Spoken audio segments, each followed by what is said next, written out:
Everyone sees the uniform, the wings, the views from 30,000 feet, but no one talks about this. These are some of the brutal truths that nobody tells you about. Here's 15 things no one tells you about being a pilot. Let's talk about it. You'll question yourself a lot. Did I make the right choice? Am I good enough? Can I really do this? There will be days when you mess up. There will be days when you feel like you're not enough. Days where you feel like everybody else is ahead of you. Days when your confidence absolutely tanks. Imposter syndrome does not skip pilots. In fact, it is one of our best friends. But here's what no one tells you. Even the best doubt themselves, so you are not alone in this. Do not feel like you are not enough. What matters is how you respond.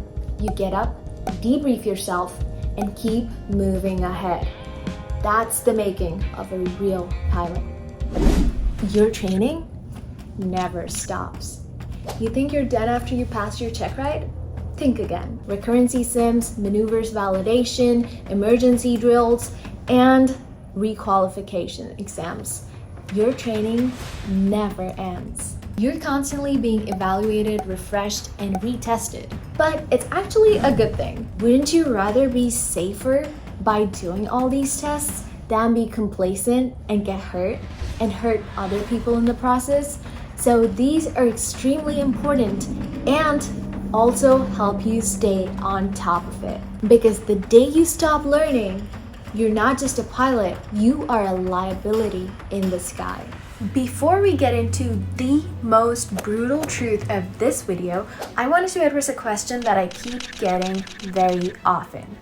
How to become a commercial pilot in the US if you are an international student? If you want to go from where you are today to becoming a commercial airline pilot in the US, I'm going to be hosting a webinar to tell you exactly how to do it. Because it is possible. I was where you are just a couple years ago, and today I'm a commercial airline pilot in the US. If you want to find out how to do this, how much it costs, the hidden costs that nobody tells you about, the visa processes, what kind of flight schools to look for, and a step-by-step guide on how to go from where you are today to becoming a commercial airline pilot, either in the US or in your own country, this is going to be the most comprehensive, best career tip that you will ever receive. Check out the link in the description to join the waitlist for the webinar. Now, let's move on to the most difficult and hardest truth about being a pilot that nobody tells you. Loneliness hits different at 3 a.m. There's a kind of silence in hotel rooms that echoes. When your body clock is flipped, your friends are asleep, and the only thing keeping you company is the buzz of the mini fridge in the corner.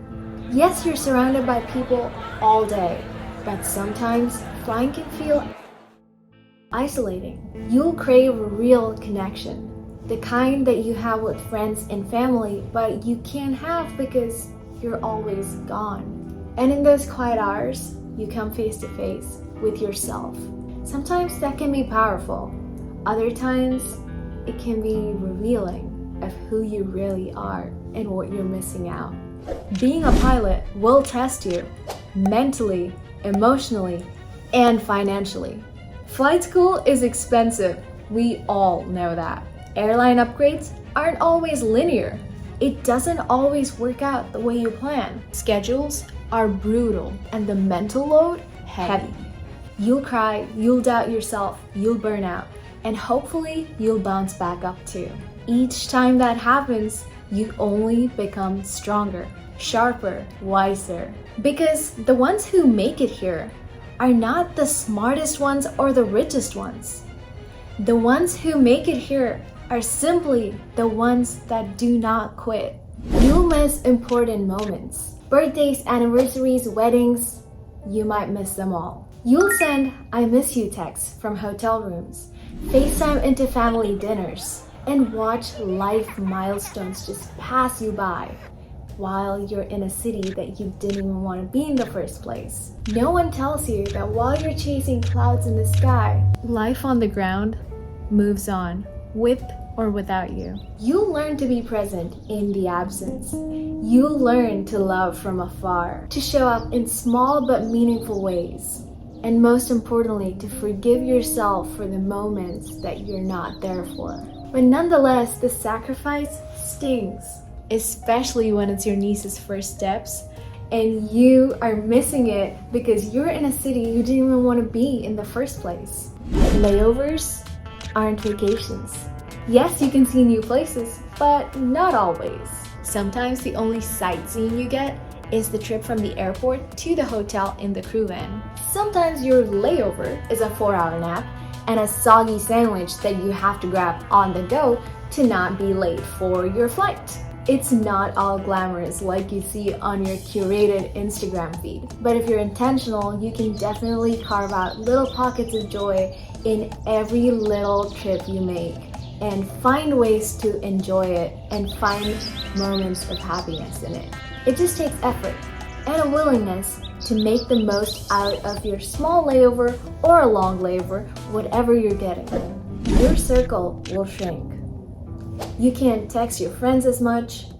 People will stop inviting you to things, assuming you won't be around. Some might even resent your lifestyle, your schedule, and the fact that you're always somewhere else. But here's the bright side. The ones who stay are your people. It will show you who your real friends are and who really matter and who will stick with you till the end. Your circle might get smaller, but it will also get stronger, tougher, built on truth, not convenience.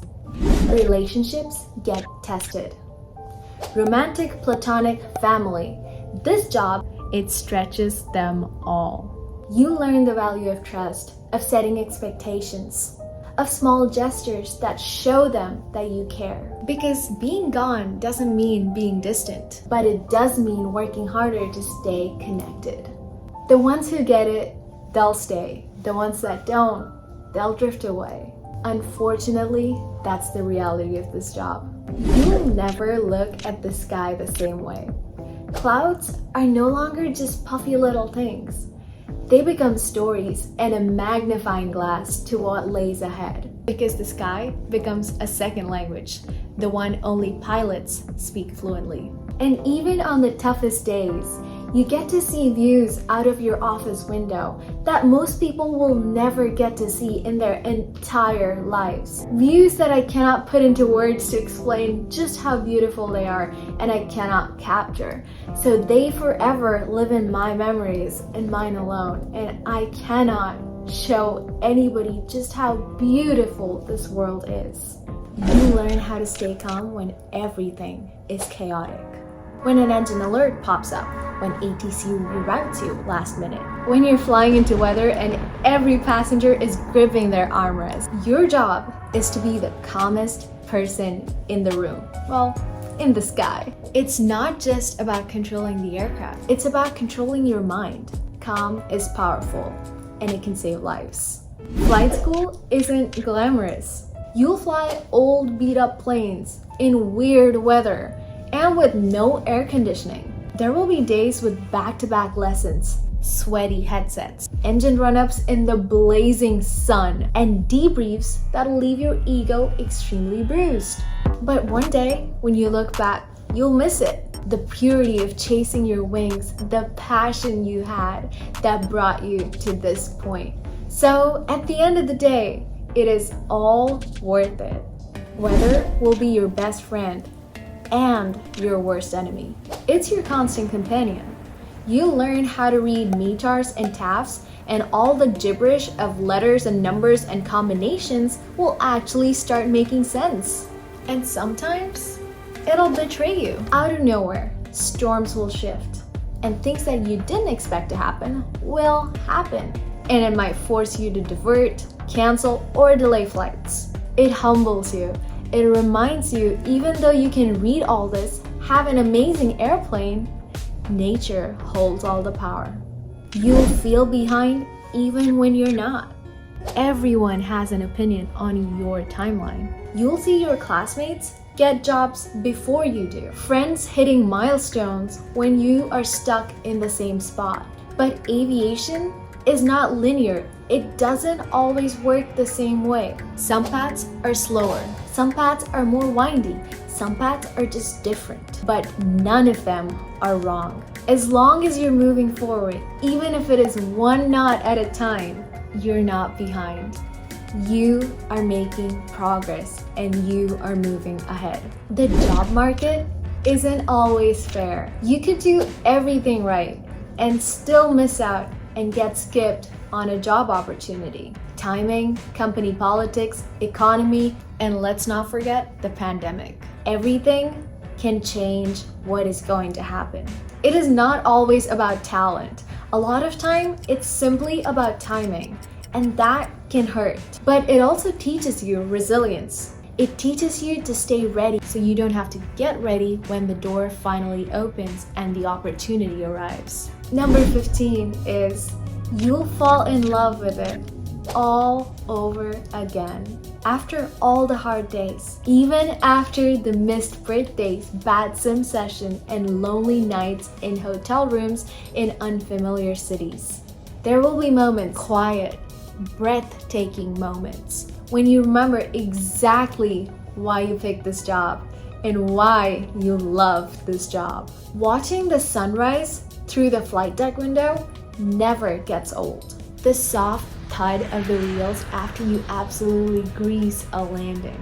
Such an exhilarating feeling. The look on a little kid's face when you walk by or they see you through the flight deck door and they're just waving at you, that is why you're here. That is the feeling that this job inspires. And you'll fall in love again and again and again. Because flying is hard and it's challenging, but it's also nothing short of magic. If you're still watching this video, maybe this job is for you.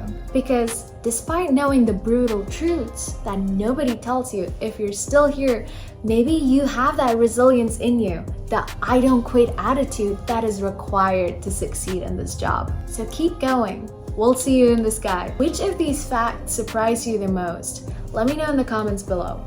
And I'll see you in my next video. Until then, signing off, Lightning Girl. Bye.